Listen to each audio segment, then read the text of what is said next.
私は小沢誠二です。これから皆さんがご覧になるこの番組の説明をしようと思います。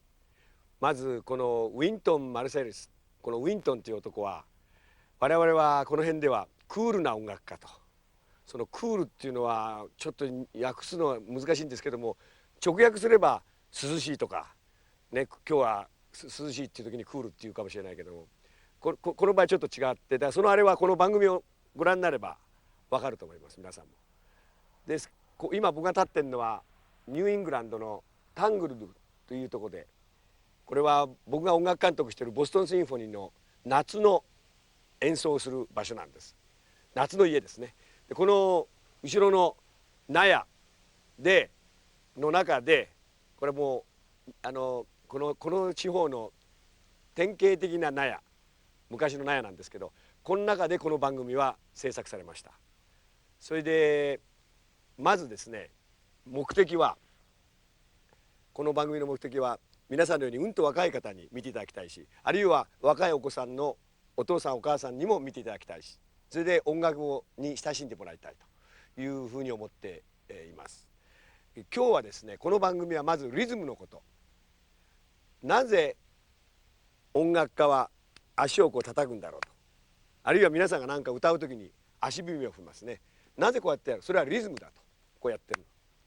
それをですね、ウィントンはチャイコスキーのくるみ割り人形を、僕はそのオリジナルを指揮して、このニューイングランドのここにあるタングルウッドフェスティバルの学生音楽家がやってるオーケストラで僕も教えてるんですが、そこで僕が指揮して皆さんに聴いていただいて、ウィントンはこれをジャズにして、これはデューク・エリントンという素晴らしいジャズのもう亡くなった方ですがアレンジしたやつで聴いていただくと。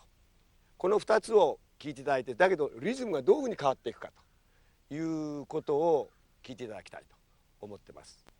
でこのウィントンはですね、今僕が言ったここに夏の音楽学校があるんですが、そこの卒業した時にはクラシックのトランペットを吹いてたんです。ですけどもジャズから出てきた人ですから、またジャズにもちろん戻って、今はジャズのトランペットとしてはすごくもう非常にいろんないい仕事をしている人です。僕の友達でもあります。その彼のクールな音楽家っていうところを見ていただきたいとも思います。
I'm Wynton Marsalis, and this is my jazz orchestra. We're in the Birches of Massachusetts visiting the maestro Seiji Ozawa and the Tanglewood Music Center Orchestra. We've brought these two ensembles together to hear how fundamental elements of music are shared by different musical styles. All of the music we will examine tonight is from the Nutcracker Suite, composed by Peter Ilyich Tchaikovsky, And we're fortunate to have an American version of the same piece arranged by Duke Ellington and Billy Strayhorn. We'll be using this music to study the most basic component of music, which is rhythm. Now, many of you may think that melody is the most basic because that's what we recognize, it's what we remember. The melody is the song, for example.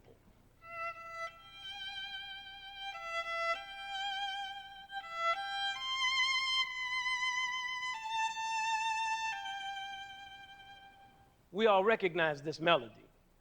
But what if we take the rhythm away? What happens now?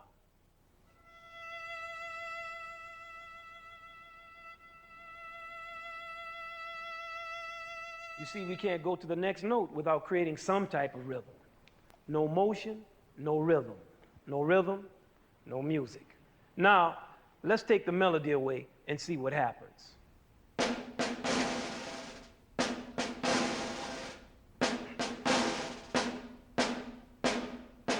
This is still music, even though there's no melody, because music is organized sound in time.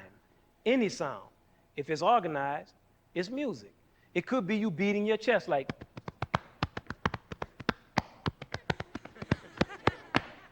That's right. As long as it's organized, it's music. I mean, every day we're surrounded by rhythms. You wake up in the morning and you eat some oatmeal or whatever you like to eat, grits with some sugar in it, or some salt. You go outside, and what do you hear? You hear this.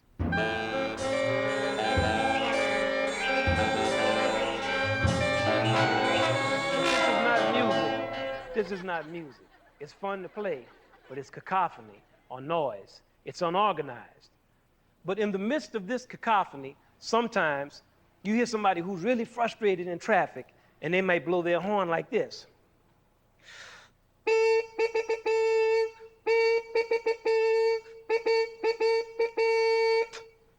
Well, now, when you hear that, it makes you feel good because it's music. Now, actually, we don't have to look outside of ourselves to find rhythm. We live with a rhythm machine inside of us. Now, who can tell me what that rhythm machine is? What is it? Heart. That's right, it's your heart. Now, we have a what? A heartbeat. So we could say a rhythm indicates how alive we are. If our heartbeat stops for too long, we don't have to worry about learning about rhythm. That's it. Now, when we go to the doctor will do this. It's feeling for our what? Pulse. That's right, our pulse. And what does our pulse sound like? Don't, don't, don't, don't, don't, don't, don't, don't. Our pulse is a steady beat. It's like the seconds ticking on the clock. No accents and no rest. This is organized, but it could hardly be called musical. What if everything in our lives was without rest or accent? This is what a busy avenue would look like. How would cars run on that? Now, what if we spoke like, I am going to the store to buy something to eat, but do you know what happened to me last week? A terrible thing, but soon I will run out of breath. You see, music is the same way. You see, we need accents and rest to perceive the organization of this avenue. Aha. Now, we could drive on that. You see those lines? Those are the accents. And you see the stop sign that lets us know it's time to rest, regulates the traffic. Rhythms are the same way. You need accents and rest to perceive the organization of a rhythm.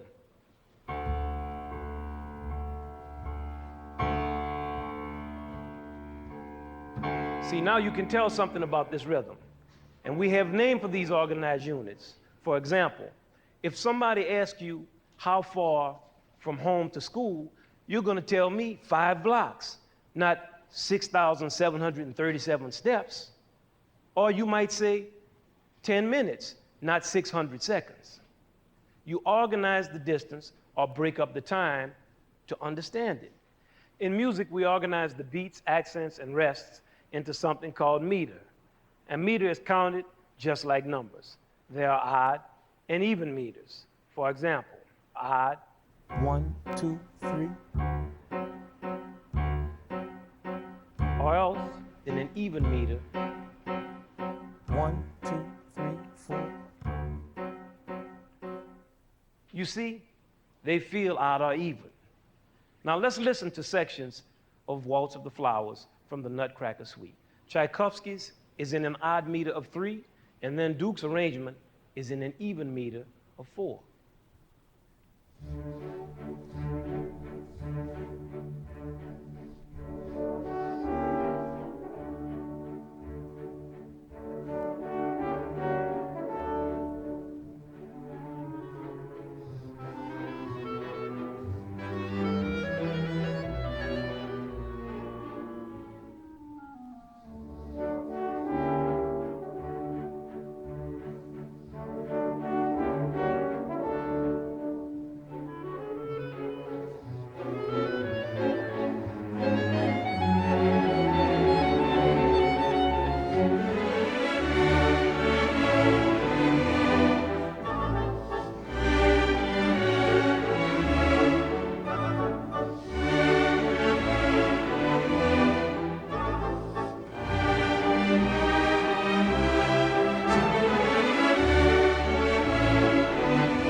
Up to this point, we've talked about accents and rest of the same length to get you all to understand what meter is. But what do musicians like to do most with rhythms? Well, we like to do what everybody likes to do. We like to play. That's right. Now, we just happen to have a basketball on the bandstand. Don't ask me why. We like to travel with one.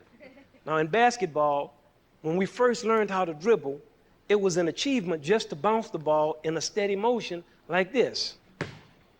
Do it like that. You know, you could spend a long time, just might take you 2 weeks to learn how to do that, or a month. But in order to have fun playing, we have to vary the bounces by accenting to throw an opponent off. Like, you wouldn't dribble in a game. You have to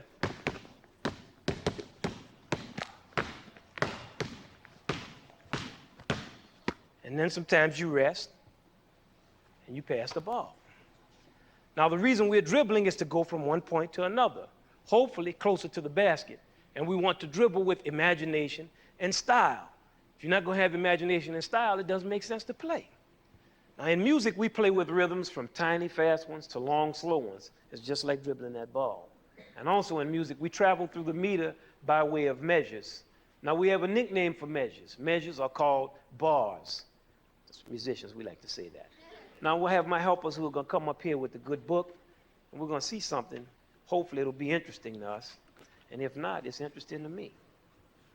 Now, These are bar lines. You see these lines? And even though musicians reading music, we're the only ones who can see these bars, all of us, listeners and everybody, we feel them, their existence. What they do is they mark beats. So if we're in a meter of 4, every 4 beats we have a bar line. But if you look at this score, you'll notice we have all kinds of rhythms dancing up and down up in here. And these notes sound exactly like they look. Like you see, we have some little fast ones right here. These are hard to play too. We have some long ones, and we have some middle ones. So that's what we do.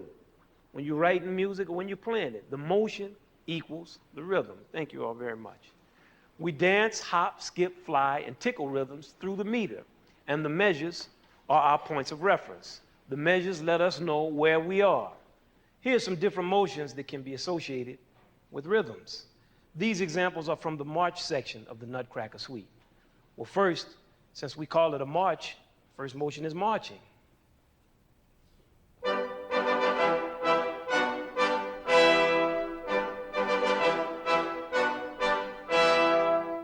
Then we could have skipping.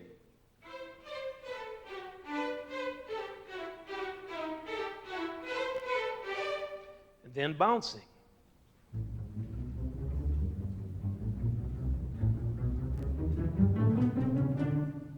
What about flying?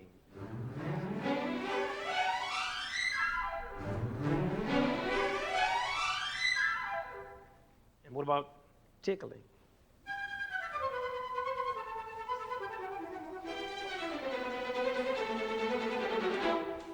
Of course, since we have so many instruments in an orchestra, we can always combine motions like marching and flying.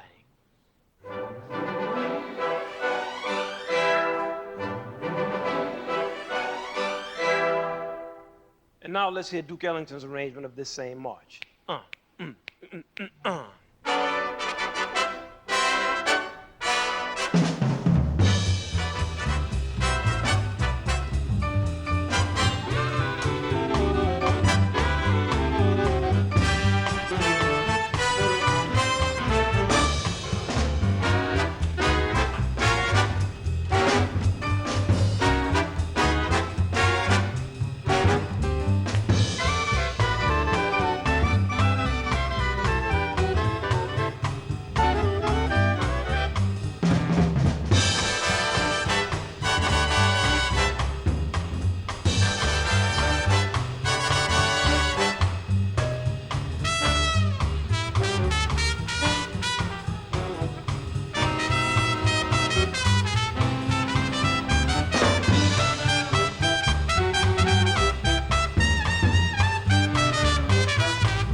about marching, skipping, bouncing, flying, tickling, and everything, we want to know the speed at which we do these things.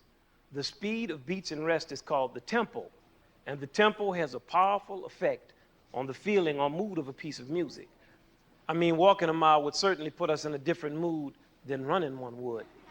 Let's listen to the excitement generated by a rapid tempo in the Russian dance.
Now, did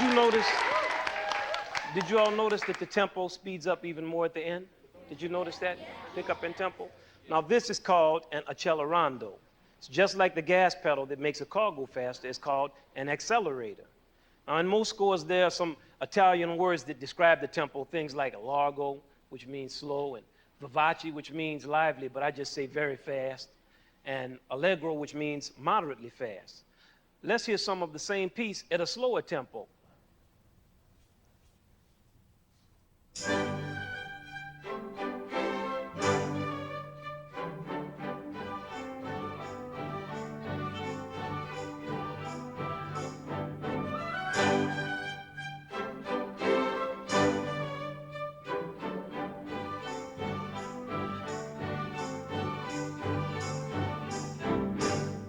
Now, you see, that sounds like an entirely different piece of music, doesn't it? Does it sound like entirely?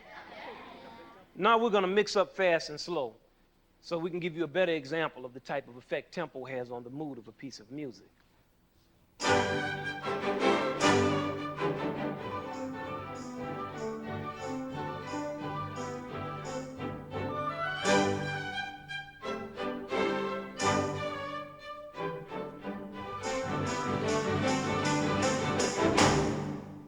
Well, we were talking about notes dancing or stepping and you dancing and all of that.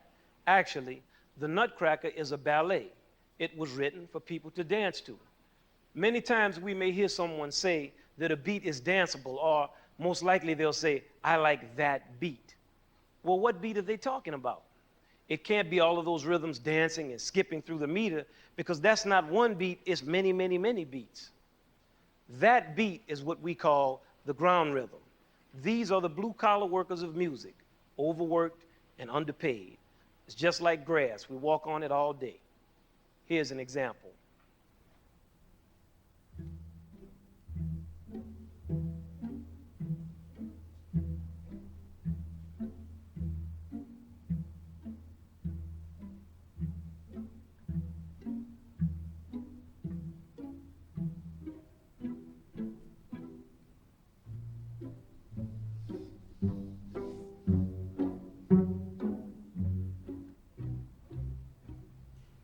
Now that gets pretty boring after a while. Actually, it's like getting a hamburger bun with tomato, mayonnaise, lettuce, and even one of those little scrawny pickles, but no meat. Now, let's hear the Sugar Plum Fairy without the ground rhythms.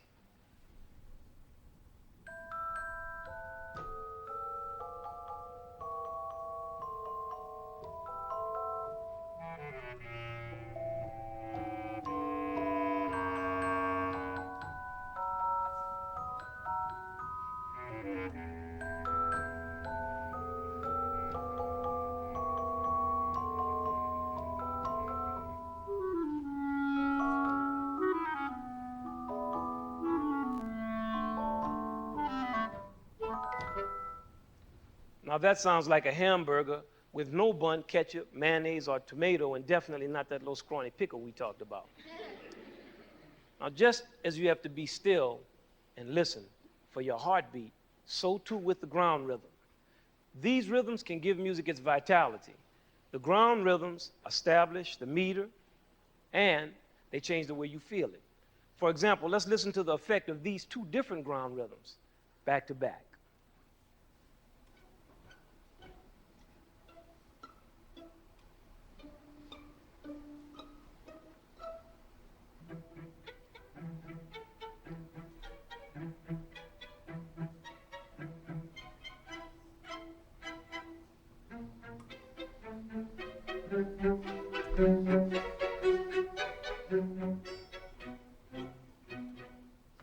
Let's hear the entire Sugar Plum Fairy. And I want you all to notice how changes in the ground rhythm affect the music.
Now, when we think of rhythm, what is the first instrument that comes to mind? Drum. That's right, the drum. Mainly because drums generally play only rhythms and not melodies. In the orchestra, drums are included in the percussion section, and unless we're playing some type of military music, the drums, cymbals, and percussion are not used to carry a beat, but only for coloration or some type of flavor.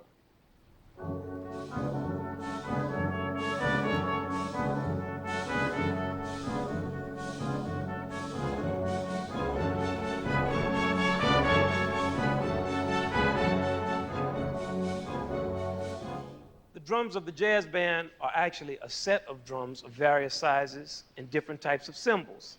It is the centerpiece of what we call the rhythm section, which includes the piano and the bass. Now, these three push, pull, and tug and move the band along like the engine, wheels, and body of a train. The drums of the jazz band function like the engine of the train.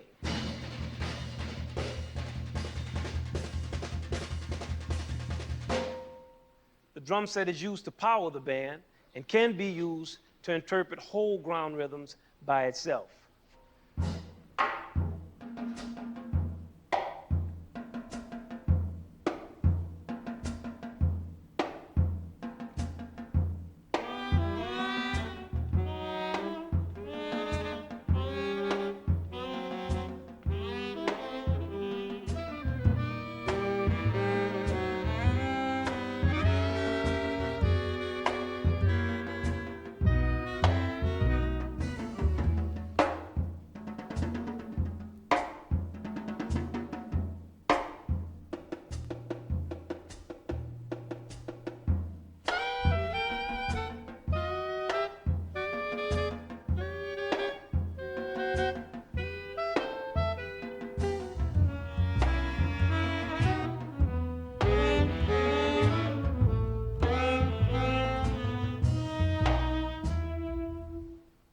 orchestra, the cymbals are used for coloration or sometimes to strike fear in the collective hearts of the enemy. In the jazz band, the cymbals can be used for coloration, but most of the time they are played. Now, if you will remember, we equated rhythms with motions, like flying, hopping, jumping, skipping, and all of this. Well, the drummer of the jazz band rides the cymbal.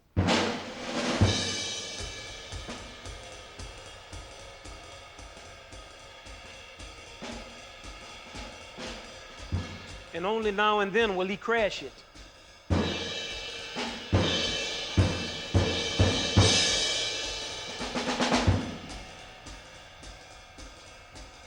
The bass and drums form a team, like the way the wheels of a train work with the engine to make the train move. Most of the time, what the bass does is called walking the bass.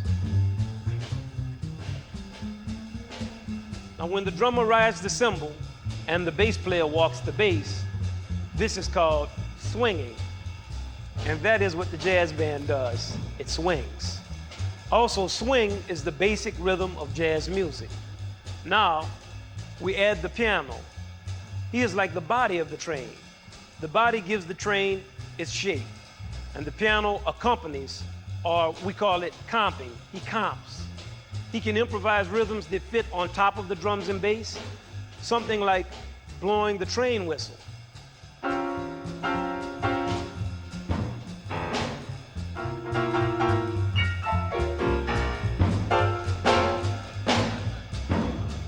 Or he can play rhythms that fit inside the bass and drums. It's something like giving power to the engine and propelling the train with added fire.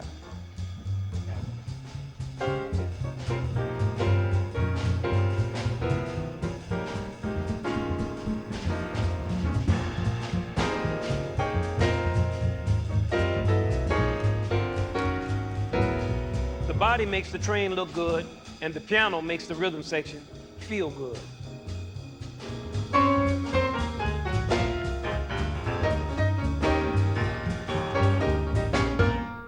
Now let's listen to how the rhythm section propels the band in Duke Ellington's Vodka Voodoo.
Up to this point, we've talked about technical aspects of rhythm, but we haven't touched on the thing that musicians should always concentrate on: how to play rhythms with intensity and soul.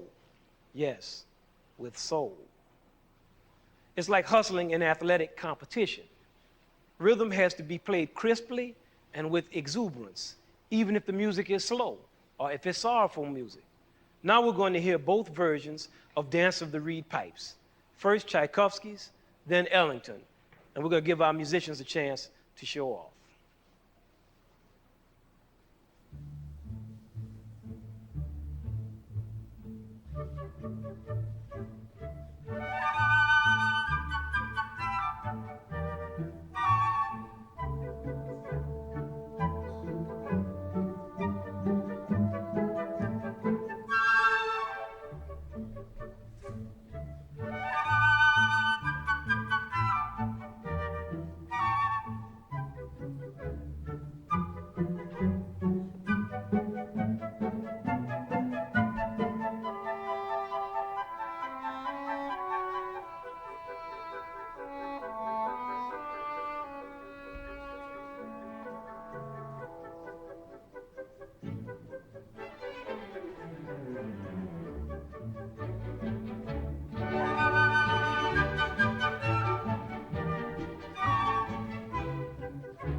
finally, we will examine one of the best ways to play with rhythm. It is called syncopation. Now, the loosest definition of syncopation would be doing the unexpected. For example, let's say if you turn your cap a little bit to the side. See, now it's a syncopated cap. Syncopation can change the feeling of a musical phrase, just like syncopating the words in a sentence, like, he catches the ball, he's at the 5, the 10, 15, 20, 25, 30, 35, 40, 45, 50, 50, he's running for the touch. He falls and breaks his nose. That's a syncopation. You didn't expect that. Or, since we're talking about footballs, we'll get one. Ooh, that's a good pass. Now, another example of a syncopation would be, psych. That's a syncopation.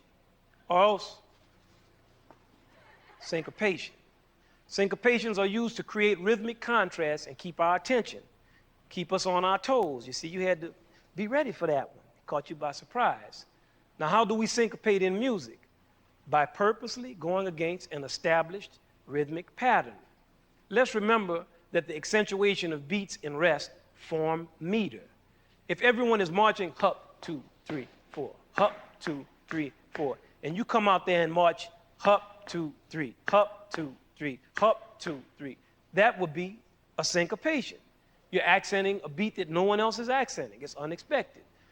We're going to see how Tchaikovsky syncopates the ground rhythm in this passage from Dance of the Sugar Plum Fairy. First, the accent is on this part of the beat. 1, 2, and 1, 2, and 1, 2, and, which is kind of a syncopation.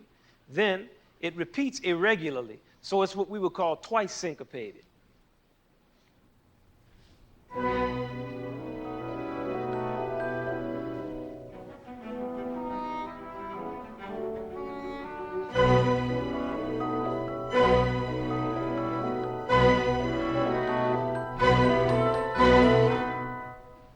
As a matter of fact, the Duke Ellington arrangement of this suite is itself a syncopation of the original.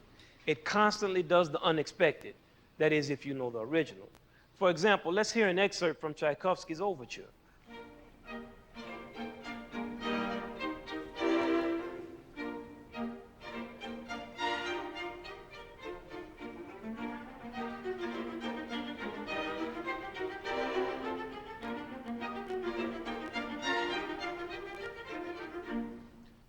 Now let's count the meter of this.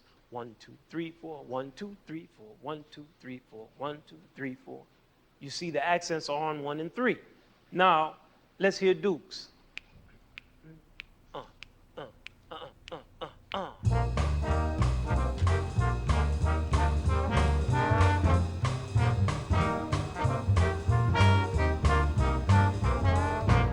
Now, which beats are accented?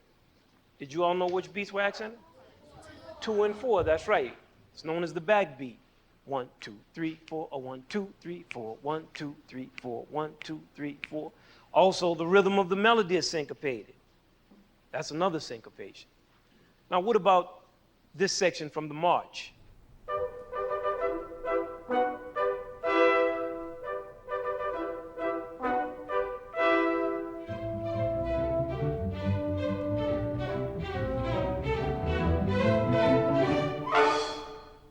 And now, the Duke syncopation of the original.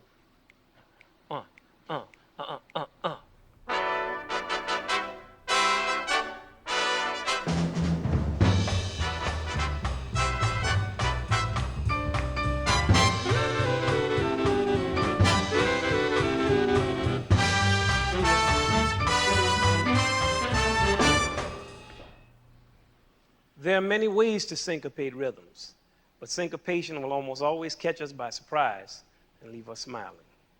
Now, here are some of the things we've discussed about rhythm tonight. I want you all to keep this in mind when you're listening to these two overtures that we're about to play. 1, we identify songs by their melody, but without rhythm, there can be no melody.